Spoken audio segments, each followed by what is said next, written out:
الله أنك مضيت على ما مضى عليه البدريون والمجاهدون في سبيل الله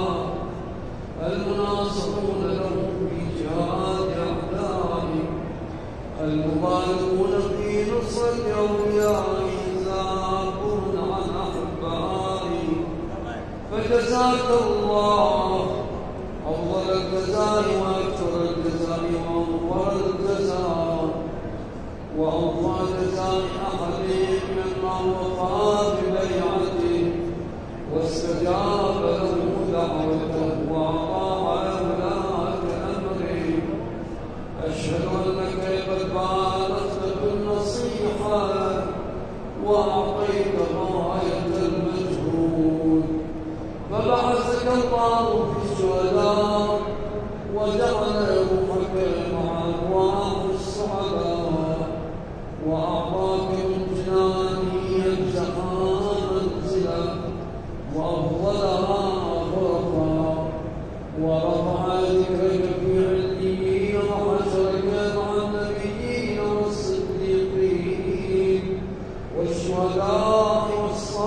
والصالحين وحسن أولئك رفيقا. أشهد أنك لم تهن ولم تنكر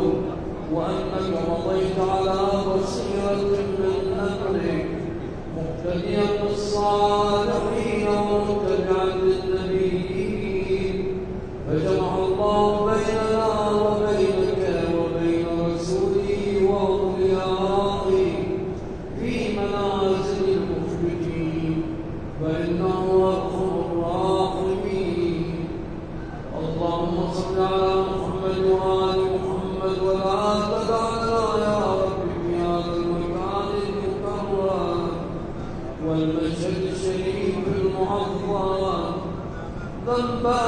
إلا غفرته ولا هما إلا فرجته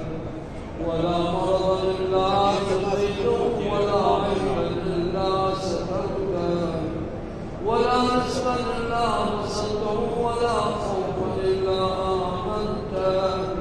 ولا شغلا إلا جمعته ولا غائبا إلا حفظته وأدريته ولا حاجة من حوائج الدنيا والآخرة لك فيها رضا ولنا فيها صلاح إذا قضيتها يا أرحم الراحمين. السلام عليك يا أبا الفضل العباس ابن أمير المؤمنين. السلام عليك يا ابن سيد الوصيين. السلام عليك يا ابن أول القوم إسلاما وأقدم إيمانا وأقوم بدين الله وأحفظهم على الإسلام. أشهد لقد نصحت لله ولرسوله ولأخيك فنعم الأخ المعاصي لأخيه فلعن الله من قتله ولعن الله من ظلمه ولعن الله من استحلت منك المحارم وانتهكت حرمة الإسلام فنعم الصابر المجاهد المقام الناصر والأخ الدافع عن أخيه المجيب إلى طاعة ربه الراغب فيما زهد فيه غيره من الثواب الجزيل والثناء الجميل وألحقك الله بدرجة آبائك في دار جنات النعيم. اللهم إني تعرضت لزيارة أوليائك رغبة في صوابك ورجاء لمغفرتك وتسليم إحسانك فأسألك أن تصلي على محمد وآله الطاهرين وأن تجعل رزقي بهم دارا وعيشي بهم قارا وزيارتي بهم مقبولة وحياتي بهم طيبة وأدرجني راز المكرمين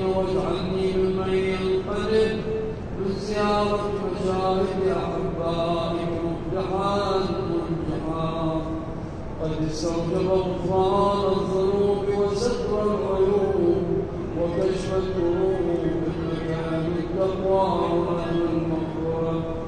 والسلام عليك يا سيدي ومولاي يا قمر بني هاشم، وعلى أختك أم المصائب زينب، وعلى أمك الجليلة الطاهرة أم البنين، وعلى إخوتك الذين استشهدوا بين يدي الإمام الحسين عليه السلام في يوم عاشوراء، ورحمة الله وبركاته. السلام عليك يا غريب الغرباء، السلام عليك يا معين الضعفاء والفقراء، السلام عليك يا مغيث الشيعة والثوار في يوم الجزاء، السلام عليك يا شمس الشموس وأنيس النفوس المدفون بأرض القدس، الرضا المرتضى الراضي بالقدر والقضاء، أبا الحسن علي بن موسى الرضا، رزقنا الله في الدنيا زيارتك وفي الآخرة شفاعتك. والسلام عليك يا سيدي ومولاي، وعلى أختك فاطمة المعصومة، وعلى أخيك القاسم قاسم الإيمان والعطاء، ورحمة الله وبركاته.